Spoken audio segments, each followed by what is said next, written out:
Bonjour à tous chers amis du Petit Ballon, je suis avec notre cher et grand sommelier Jean-Michel de Luc. Bonjour Jean-Michel. Bonjour Martin, bonjour tout le monde. Une belle histoire avec ce vin. Ah, un grand vin d'abord. C'est un Saint-Émilion grand cru, mais pas n'importe lequel.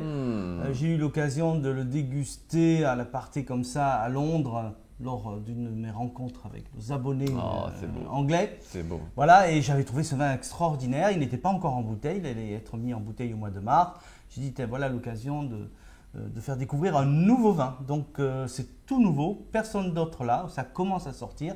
Donc voilà. Donc c'est la première cuvée de ces… première cuvée de ces deux jeunes qui ont sélectionné les meilleurs raisins dans certains châteaux de Saint-Émilion, que j'ai visité d'ailleurs. Je suis allé voir sur place, j'ai vu la vinification. Le jeune vinificateur, il est extraordinaire, il a une philosophie très 21e siècle en matière de vin. Donc le raisin, ça ne change pas, c'est du Merlot principalement, il y a un peu de Cabernet Franc, un peu de Cabernet Sauvignon. C'est un superbe millésime 2015 et c'était une belle matière, une belle entrée en matière pour commencer une nouvelle cuvée. Donc un très joli millésime. Le Clavis Aurea. Clé d'or, hein, tu as traduit, je ne sais pas si tu te rappelles ton latin. Si, bien sûr, j'étais en plus très bon élève en latin. Moi, comme moi, d'ailleurs, on a un point commun. Voilà, voilà donc en-delà de nos études classiques, voilà, on a aussi étudié le vin et je suis heureux de présenter ce vin. Parfait. C'est déjà très beau, moi, je trouve. Très velouté, c'est une belle extraction de matière. Regarde dans le verre, ça tourne, c'est concentré, c'est fin. On sent qu'il y a de la race là derrière. Ça, c'est vrai. Ouais. Donc, une très belle couleur, encore très jeune, bien sûr. Parfait. Au nez. Voilà. C'est fin, c'est soyeux. On peut dire c'est quelque chose de palpable, mais au nez, on peut dire qu'il est soyeux. On a une velours, un fruit très mûr, des épices, elles sont là, puisqu'il y a quand même un élevage en fût, mais elles sont fondues. C'est ce que j'appelle le pointillisme, moi, en matière de vin, c'est-à-dire des petites touches de différentes épices, de différents fruits, et tout est harmonieux. Quand tu regardes ça de loin, tu as un superbe tableau. Ça, c'est vrai que c'est beau. Hein. Donc, on a des fruits assez mûrs, des fruits à noyaux également. Bon, on est sur un millésime absolument sublime, 2015. On a des notes boisées, mais pas trop, c'est tout fondu, des notes fumées, des notes de tabac, un petit peu chocolaté. Voilà, un très joli vin, un vin racé déjà au nez. On va se régaler en bouche.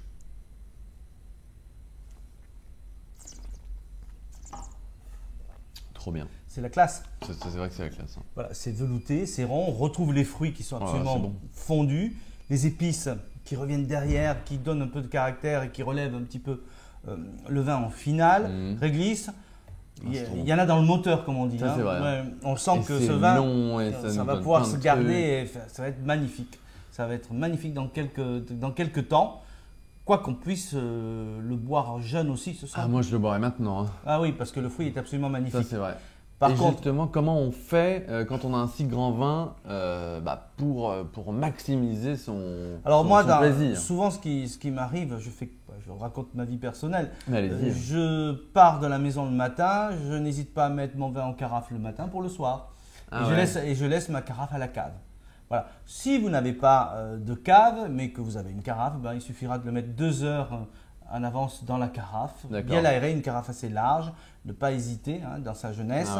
C'est un vin qui a un potentiel de garde 10-15 ans facilement et au-delà. Après, c'est une question de goût, je pense. Sûr.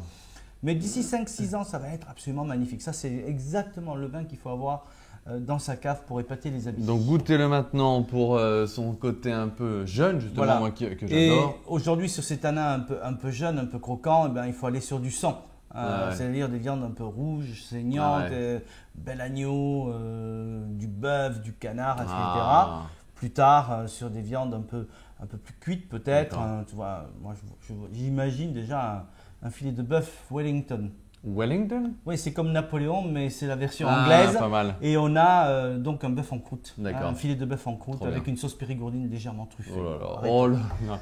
Mais c'est si simple la vie avec vous, Jean-Michel. Et ça, c'est beau. Beau fromage aussi, ne serait-ce qu'un très bon camembert affiné, c'est magnifique. Ah bah trop bien.